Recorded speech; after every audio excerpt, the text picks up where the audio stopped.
Pada kesempatan kali ini kita akan membahas analisis industri dan pesaing. Pada pembahasan kali ini akan ada dua topik utama yang akan dibahas, yaitu analisis industri, kemudian ada analisis kompetitor. Dalam analisis industri kita akan mempelajari apa sih yang disebut dengan analisis industri, lalu arti penting analisis industri termasuk juga faktor spesifikasi perusahaan dan juga 5 kekuatan kompetitif penentu daya tarik sebuah industri. Alat yang digunakan untuk melakukan analisis industri adalah five forces analysis, yang kemudian juga kita akan melihat jenis industri dan kesempatan yang ditawarkan.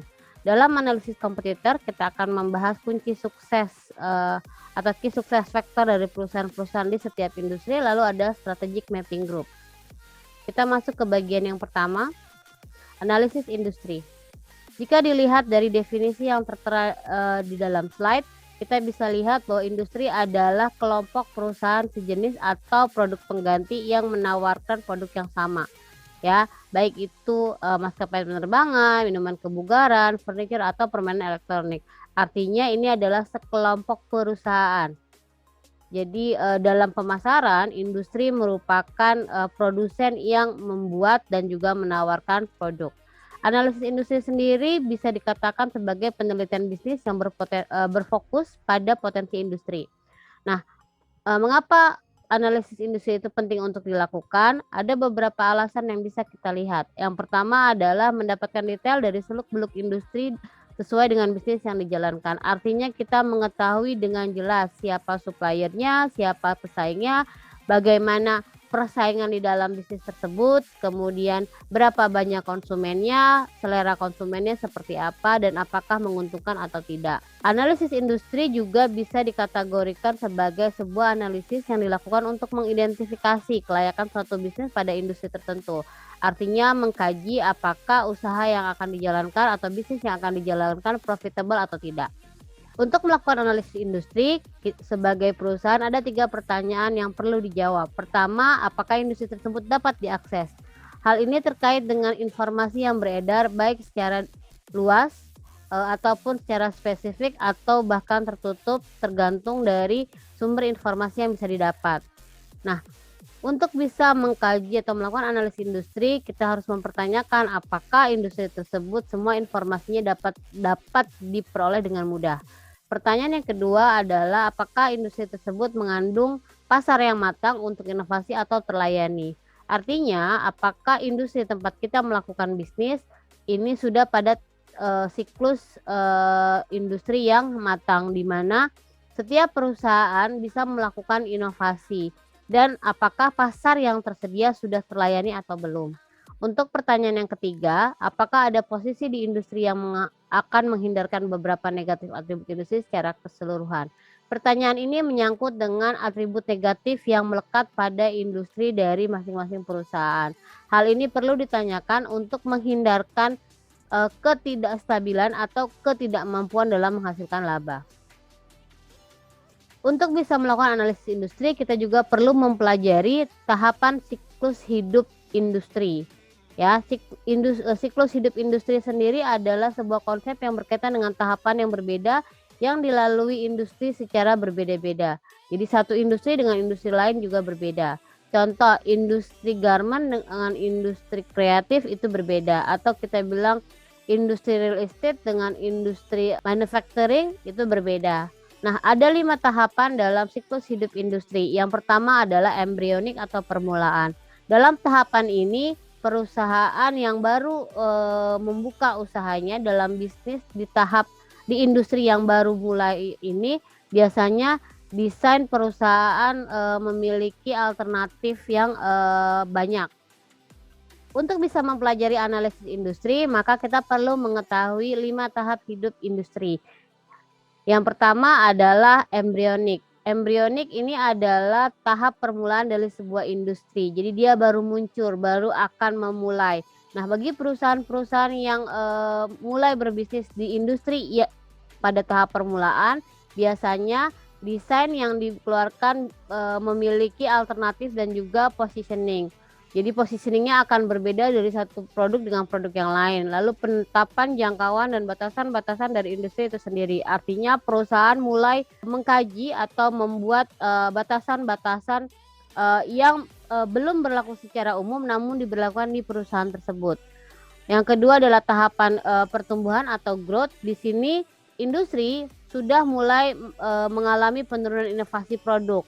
Inovasi proses dimulai dengan desain yang dominan. Artinya satu perusahaan dengan perusahaan yang lain dapat diketahui secara signifikan dan secara real perbedaan antara satu produk dengan produk yang lain. Kalau kita bisa lihat misalnya untuk telekomunikasi. Ya, ketika perusahaan telekomunikasi telepon seluler di masa pertumbuhan, masing-masing perusahaan seperti misalnya Samsung, Apple, kemudian ada Huawei dan lain sebagainya memiliki ciri atas produk yang mereka hasilkan. Ya, begitupun dengan industri yang lain. Di tahapan shake out, ya ini adalah tahapan peralihan antara growth dan maturity. Biasanya perusahaan sudah ada desain dominan, lalu skala ekonomi tercapai dan memaksa pemain yang lebih kecil untuk gulung tikar ya. Artinya apa? Artinya mereka mau tidak mau keluar dari bisnis atau diakuisisi oleh perusahaan yang lebih besar. Nah, hambatan masuknya biasanya tinggi karena terlalu banyak regulasi-regulasi. Di Indonesia, tahapan shake out juga dirasakan oleh industri rokok.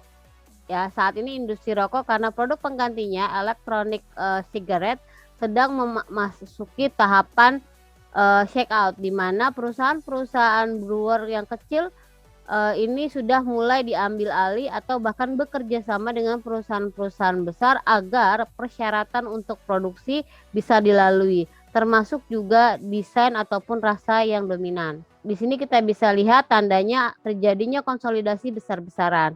Pada tahap yang keempat ada tahap kematangan atau maturity. Pada tahapan ini sebuah perusahaan tidak lagi mengunggulkan pertumbuhan, namun menentukan pangsa pasar dan arus kas menjadi tujuan utama mereka dalam industri yang maturity. Contoh industri yang maturity adalah industri consumer goods ya. Karena apa? Karena bisa dilihat bahwa mereka lebih memperhatikan pangsa pasar dan arus kas. Artinya pangsa pasar adalah berapa persen sih konsumen yang menggunakan produk mereka. Mereka harus memaintain atau memelihara angka ini agar tidak turun, kalau bisa malah bertambah. Sedangkan arus kas itu harus dipastikan ada uang masuk ke dalam perusahaan secara terus-menerus agar perusahaan dapat berjalan dengan baik. Di tahapan decline, industri ini biasanya perusahaan-perusahaan yang dalam industri kategori menurun ini akan memiliki pendapatan yang menurun. Secara keseluruhan dapat digantikan dengan yang lain. Contoh di tahun 2005, di tahun 2006-2007 industri kreatif terutama rekaman, nah medianya yaitu kaset itu mengalami kemunduran. Hal ini dapat dilihat dari kurangnya antusias perusahaan rekaman untuk menggunakan kaset atau CD bahkan VCD sebagai media untuk bisa menyebarluaskan musik yang mereka buat. Karena mereka sudah mulai beralih ke media digital seperti misalnya Jokbox ya, kemudian ada misalnya iTunes ya, lalu juga beberapa media berbayar lainnya. Selanjutnya adalah untuk bisa memudahkan perusahaan atau pemasar dalam memahami proses analisis, maka formula analisis industri diformulasikan berdasarkan 7 pertanyaan. Nah, 7 pertanyaan ini dapat dibentuk menggunakan analisis 5 forces. Pertanyaan apa saja yang harus dijawab oleh pemasar? Yang pertama mengenai karakter ekonomi yang paling berpengaruh. Lalu menilai kekuatan kompetitif yang akan dihadapi oleh setiap perusahaan dan menentukan kekuatan yang menjadi faktor pendorong agar perusahaan memiliki kemampuan untuk menghasilkan laba. Keempat adalah menentukan posisi yang dimiliki oleh pesaing dalam pasar. Jadi kita harus tahu posisi pesaing seperti apa. Pertanyaan berikutnya adalah mengenai strategi yang akan dilakukan oleh pesaing berikutnya. Lalu faktor yang menjadi kunci sukses di masa yang akan datang, serta melihat apakah outlook industri saat ini memberikan gambaran yang cukup memuaskan dan juga memberikan prospek atau keuntungan di masa yang akan datang. Analisis industri sendiri ini sangat berperan dalam keseharian perusahaan.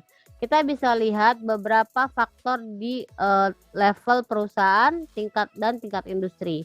Kita bisa mengkaji atau bisa melihat perbedaan ya untuk mengkaji apakah analisis industri ini terkait langsung dengan perusahaan. Di tingkat perusahaan kita bisa membandingkan aset dari sebuah perusahaan, produk, budaya, kerja sama tim, reputasi, dan sumber daya lainnya. Sedangkan di tingkat industri, biasanya yang dikaji adalah ancaman pendatang baru, persaingan antar perusahaan yang ada, daya tawar pembeli, dan juga faktor terkait. Mengapa analisis industri itu penting? Hasil penelitian menunjukkan bahwa 8-30% dari perusahaan yang menerapkan atau menjalankan analisis industri ini biasanya mendapatkan keuntungan. Ya, artinya apa? Mereka mendapatkan keuntungan yang besar setelah mengkaji atau bahkan memahami industri tempat mereka melakukan bisnis. Untuk bisa melakukan analisis industri, kita menggunakan analisis 5 kekuatan atau 5 forces analysis. Nah, 5 forces analysis ini merupakan 5 kekuatan kompetitif penentu daya tarik sebuah industri. 5 forces analysis dikembangkan oleh Michael Eugene Porter guna memahami struktur industri dan juga kekuatan kompetitif. Kerangka kerja yang dibangun untuk memahami struktur industri berdasarkan 5 keunggulan atau 5 kekuatan kompetitif. Yang kedua, 5 forces analysis terdiri dari kekuatan yang menentukan profitabilitas industri. Jadi ini sudah pasti faktor-faktor ini penyebab perusahaan bisa mendapatkan laba atau tidak. Ketiga, kekuatan tersebut ini terdiri dari 5, ancaman produk pengganti, ancaman masuknya pesaing baru, persaingan antar perusahaan yang ada, daya tawar pemasok, lalu juga daya tawar pembeli, serta menentukan tingkat pengembalian rata-rata untuk perusahaan dalam industri. Nah, kelima faktor ini dapat dilihat sebagai berikut. Jadi ada 5 kekuatan ya. Pertama adalah competitive rivalry within industry, artinya adalah persaingan di antara perusahaan dalam industri yang sama ya. Kemudian ada kekuatan daya tawar penyedia atau pemasok, lalu ada kekuatan daya tawar dari si konsumen, juga ada ancaman pendatang baru dan ancaman produk pengganti.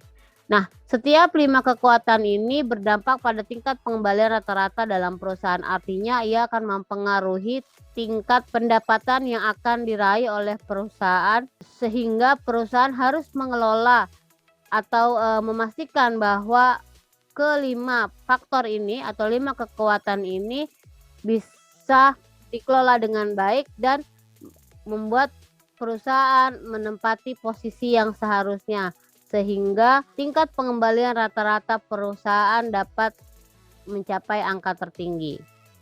Ini adalah kerangka kerja 5 forces analysis. Contoh di bagian tengah ada competitive rivalry. Nah, kalau dilihat artinya apa? Artinya ada persaingan atau tidak, menarik atau tidak. Kita bisa lihat beberapa poin untuk competitive rivalry adalah berapa sih jumlah kompetitornya, bagaimana kualitas pembedanya, lalu kualitas pembeda apa saja yang bisa dijadikan acuan bagi perusahaan, berapa besar perubahan biaya atau biaya peralihan yang akan dialami atau dirasakan oleh konsumen. Kemudian ada loyalitas konsumen dan biaya ketika mereka akan meninggalkan pasar atau meninggalkan bisnis. Nah, untuk threat of the new entrant atau ancaman pendatang baru perlu dilihat dari waktu dan biaya ketika mereka masuk ke bisnis. Lalu ada pengetahuan spesialis, skala ekonomi, dan juga keunggulan biaya, termasuk di dalamnya proteksi teknologi dan hambatan untuk masuk. Dilihat dari kekuatan pembeli, maka perusahaan harus mengkaji berapa sih jumlah konsumen keseluruhan, ukuran dari setiap kelompok konsumen tadi, lalu melihat perbedaan perusahaan dengan perusahaan pesaing, dan sensitivitas harga serta kemampuan untuk melakukan penggantian serta biaya untuk perubahan. Ini yang harus dikaji perusahaan terkait kemampuan atau daya beli pembeli. Kemampuan atas daya tawar si pembeli atau kelompok pembeli. Nah, ada disebut dengan poin berikutnya trade of substitution, ancaman produk pengganti. Kalau ancaman produk pengganti, maka perusahaan harus melihat bagaimana kinerja dari produk pengganti tersebut dan juga biaya yang dikeluarkan untuk peralihan atau merubah dari produk awal ke produk pengganti tadi. Lalu ada kemampuan atau kekuatan bargaining power ya, kekuatan negosiasi supplier.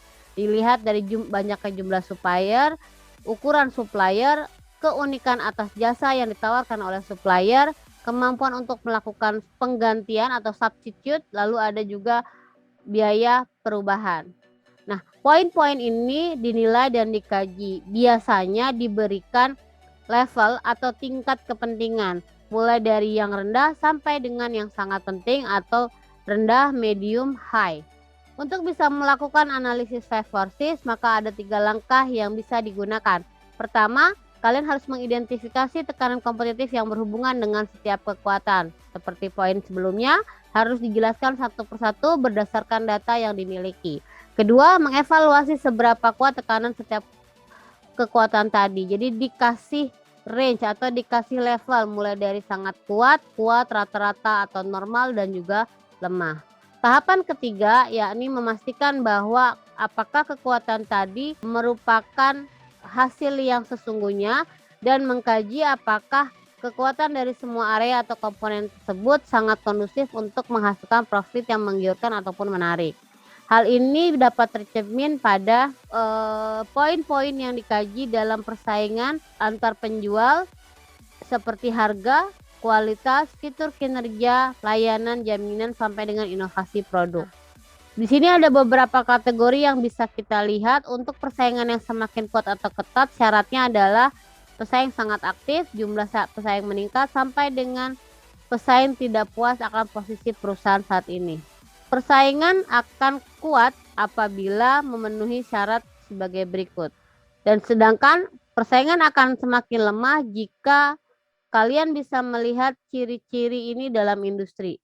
Baik, beberapa slide akan menggambarkan bagaimana faktor-faktor ini menjadi poin-poin utama yang bisa kalian pelajari sendiri.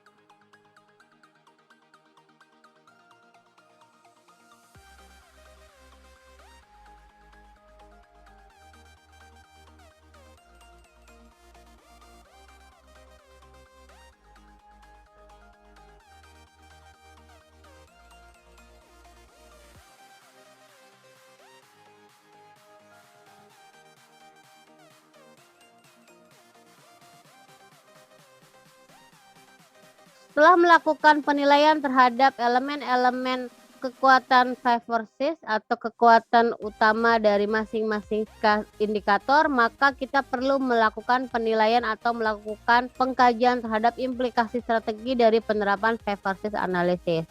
Ini adalah beberapa kategori yang bisa kita temui setelah kita melakukan penerapan 5 analisis. Pertama adalah lingkungan yang kompetitif menarik jika secara keseluruhan data rivalitas yang kuat, artinya persaingan antara produsen itu kuat.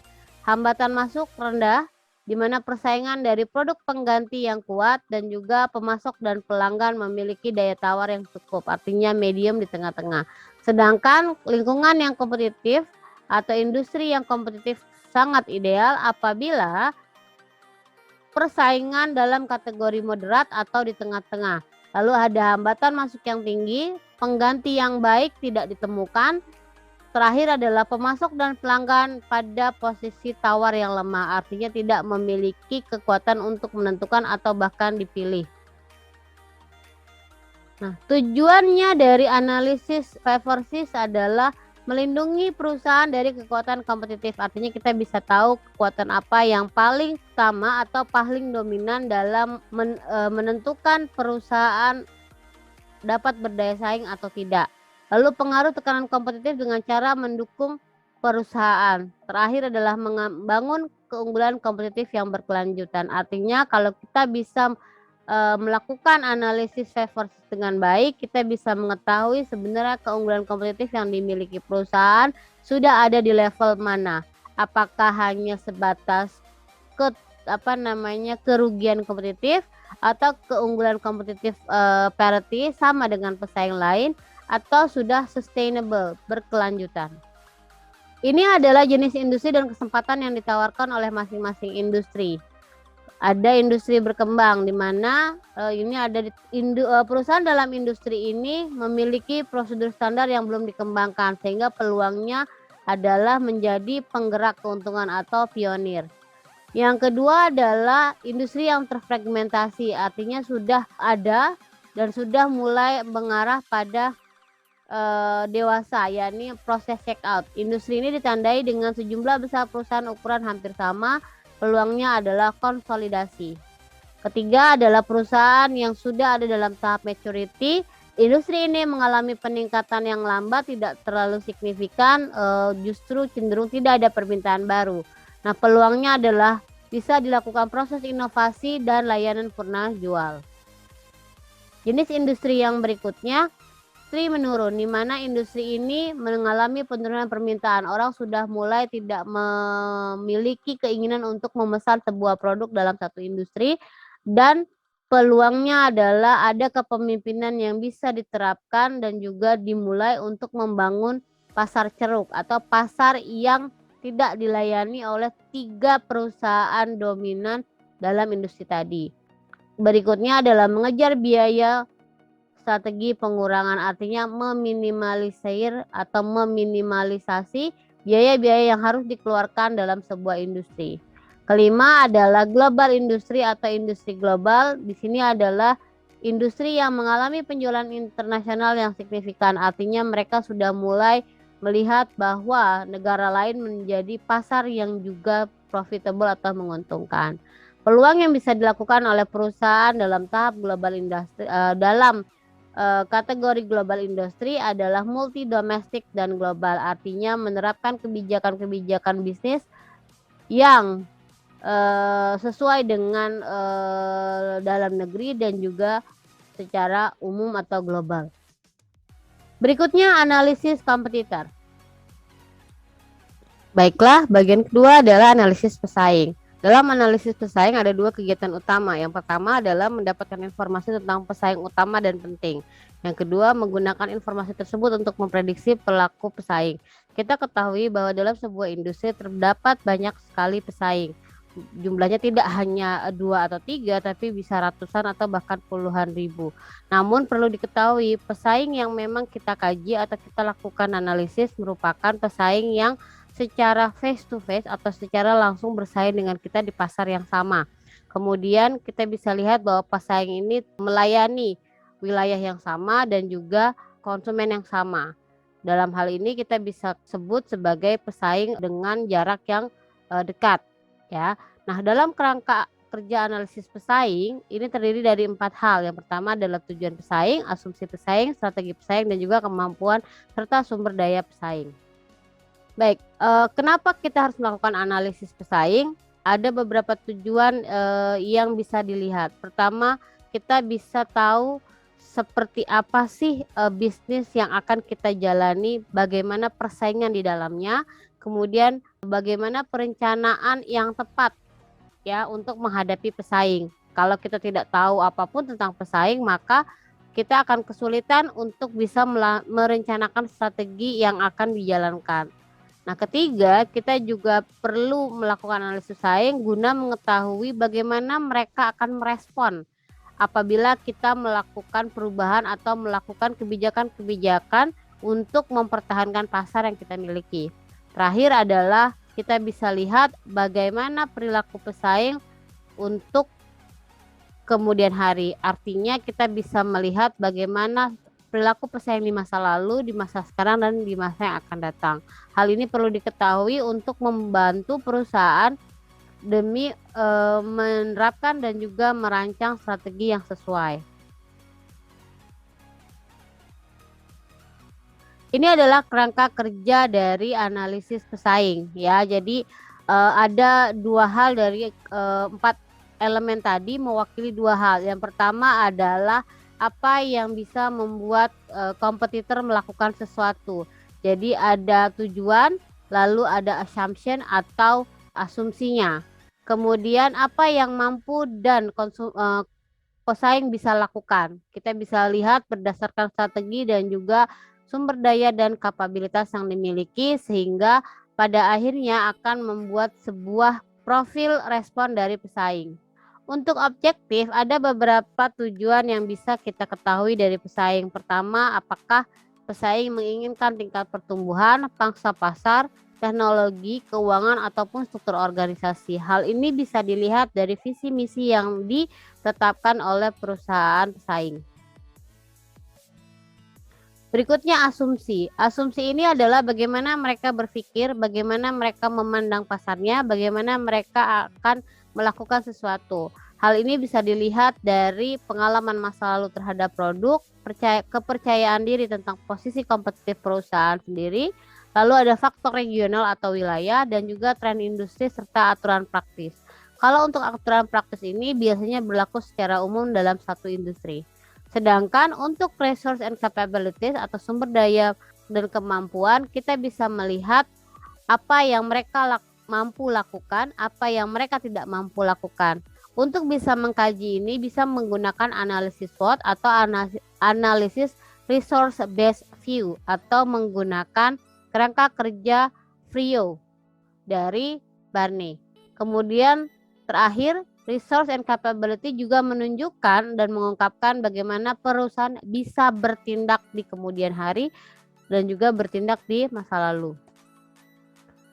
Terakhir adalah strategi. Untuk bisa mengetahui strategi yang pesaing lakukan, kita bisa melihat dari jumlah pekerja saat ini, produk dan jasa layanan saat ini, perubahan fisik dari kantor perusahaan, lalu lokasi perusahaan apakah ada perubahan atau tidak, jenis pelanggan artinya segmentasi dan target market yang mereka pilih, jenis dan nama pemasok, konstruksi baru atau renovasi untuk perubahan fisik pada kantor, dan juga iklan atau kampanye perusahaan yang mereka lakukan. Nah, analisis pesaing ini membutuhkan informasi. Berikut adalah sumber informasi yang bisa kita temukan. Pertama, berdasarkan data tercatat. Bisa dilihat dari laporan keuangan, artikel koran, pidato atau presentasi, atau bahkan newsletter. Sedangkan data yang bersumber dari hasil pengamatan itu bisa berubah daftar harga. Kalau kita misalnya ke toko retail, ada kampanye iklan, promosi, vendor, lalu juga aplikasi hak paten. Terakhir adalah data opportunistik. Data ini didapat atau diperoleh karena adanya kesempatan atau bahkan adanya peluang yang terjadi ketika satu perwakilan perusahaan berkomunikasi dengan perwakilan lainnya. Di mana kita bisa mendapatkan data opportunistik di pertemuan dengan supplier, pameran bisnis, kontak sosial dengan pesaing, atau bahkan diskusi bersama distributor. Nah, informasi-informasi tersebut ada yang sudah memang diketahui oleh pesaing, ada yang mungkin sangat ingin diketahui. Artinya ada yang belum diketahui juga bisa mungkin dicari oleh si perusahaan. Kita bisa lihat ini adalah beberapa jenis informasi yang mungkin sudah diketahui oleh pesaing. Ya, bisa jadi pesaing telah tahu tentang tingkat retensi pelanggan kita, struktur organisasi, sistem distribusi, penjual merek utama kita, struktur biaya yang kita miliki, atau bahkan mungkin pesaing sangat ingin mengetahui hal-hal terkait perusahaan kita dilihat dari sisi misalnya strategi investasi di masa depan, syarat kemitraan strategis, dan juga biaya relatif. Nah, poin-poin ini bisa menjadi kunci untuk bisa mengetahui bagaimana pesaing itu bisa melakukan sesuatu atau menetapkan sebuah strategi guna menghadapi kita di masa depan. Nah, untuk bisa sukses, sebuah perusahaan dalam sebuah industri biasanya memiliki kunci sukses faktor. Kunci sukses faktor ini merupakan elemen kompetitif yang paling mempengaruhi kemampuan setiap anggota untuk bisa makmur di pasar. Artinya kemampuan ini sangat menjadi senjata utama agar bertahan dan juga menjadi sejahtera berdasarkan hasil yang diperoleh di masyarakat. Pertama adalah elemen strategi khusus, biasanya berupa elemen strategi khusus, kemudian atribut produk, bisa berupa fitur, bisa berupa kinerja produk dan lain sebagainya. Kemudian ada sumber daya dan kompetensi dan kemampuan kompetitif. Nah, KSF sendiri ini biasanya akan terlihat jelas pada laba rugi dan keberhasilan atau kegagalan kompetitif. Perlu diketahui bahwa kunci sukses faktor ini berbeda satu perusahaan dengan perusahaan lain walaupun masuk dalam kategori industri yang sama.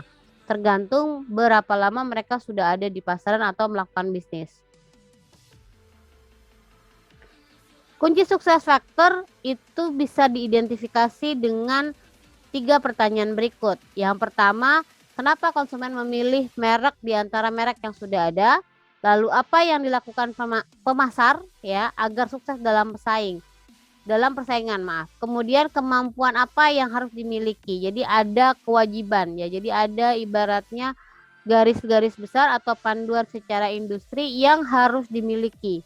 Misalnya kalau kita mau berbisnis di perusahaan minuman ya atau kita mau membuka sebuah kedai minuman, maka kita harus tahu apa saja sih contoh seperti misalnya teguk, haus, kemudian kopi ya seperti kopi kenangan, janji jiwa dan lain sebagainya. Apa yang harus mereka miliki?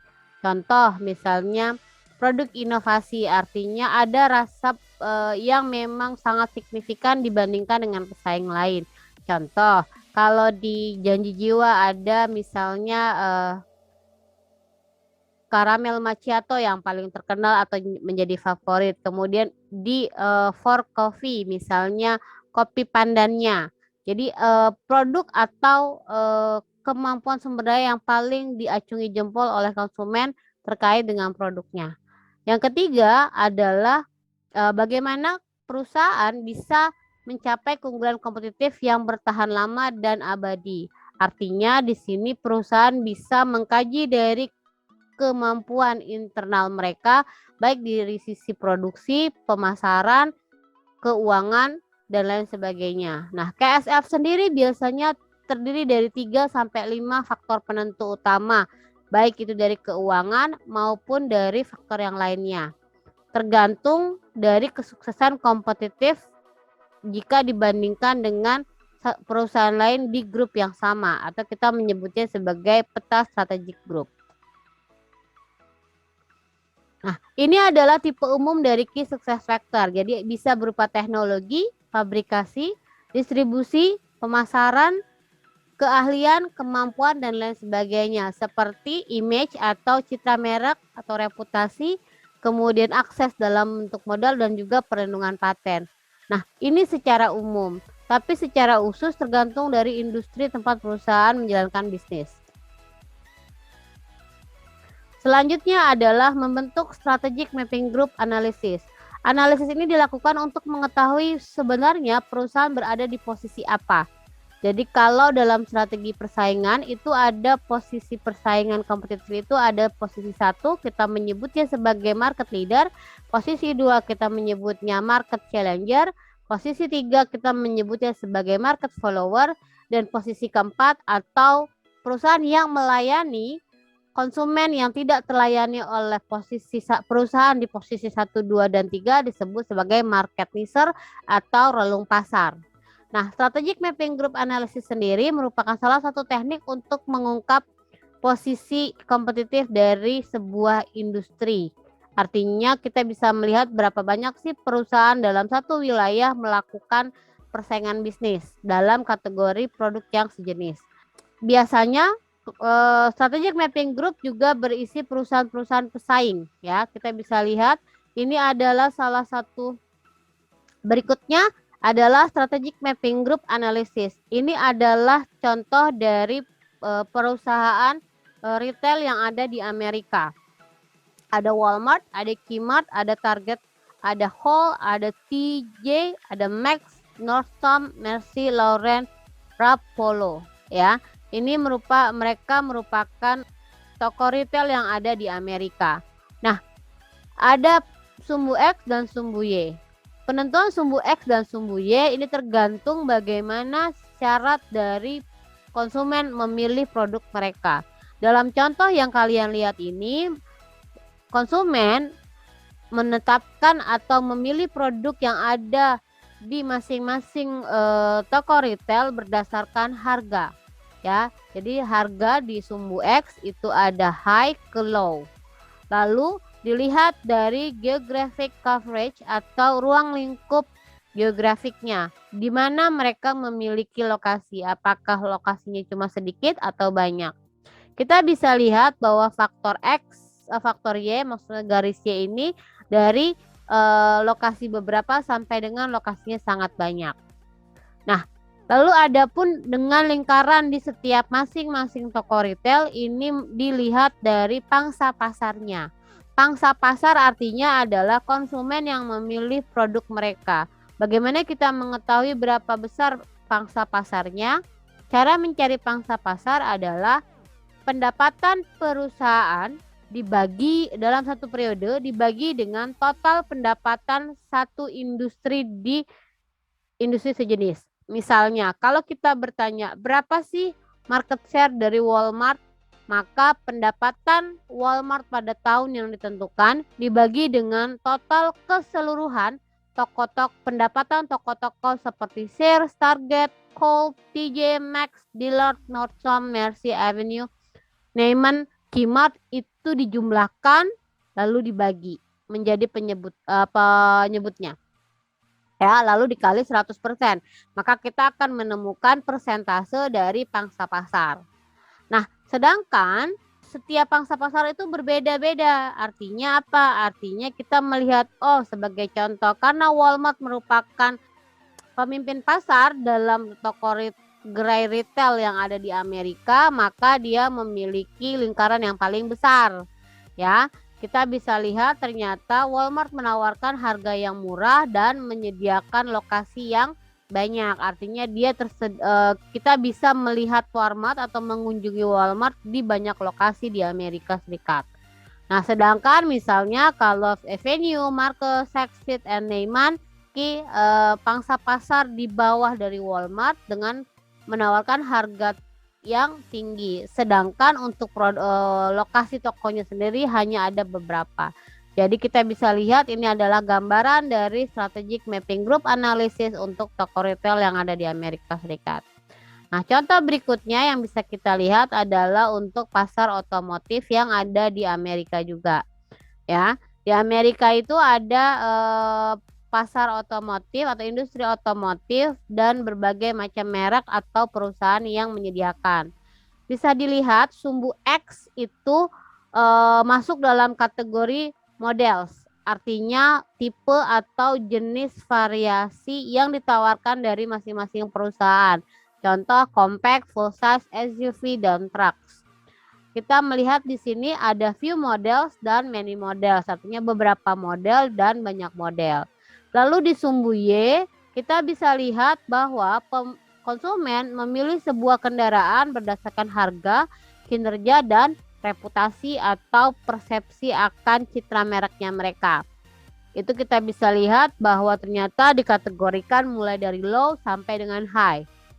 Nah, di sini kita bisa lihat bahwa General Motors dan Ford itu memiliki banyak model dan harga yang terjangkau atau masuk dalam kategori rendah, kinerja yang menengah, dan reputasi yang ada di tengah. Maka dia dilihat sebagai lingkaran yang cukup besar karena memang pangsa pasarnya besar. Hampir sebagian besar masyarakat Amerika memilih General Motors dan Ford.